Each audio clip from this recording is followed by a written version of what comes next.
This is Demo 9 to learn how to change your home view, um, which is something very useful.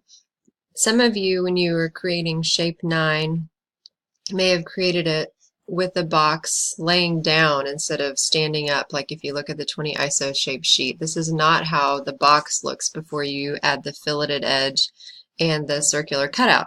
So if you wanted to change this view so that when you click Home, it zooms in on it looking the same way that it looks on the sheet.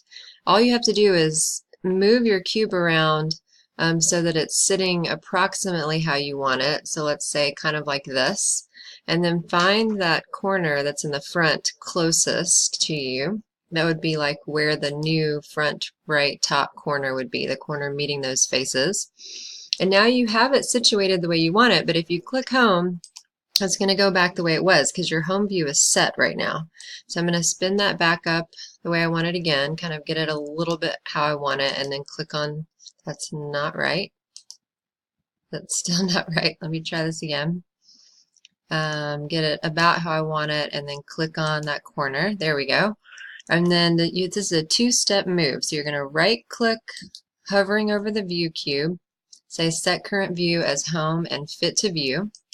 And then you need to click on the face that's going to be your new front. So this would be front, right, and top. So here's your front. So right now it says bottom, but I'm going to click on that.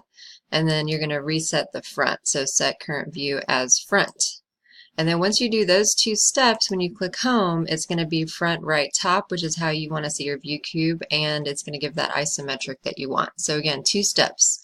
You're going to set current view as home, and you're also going to reset your front view. But when you do that, you need to click on what's going to be your new front, and that's how you reset your home view.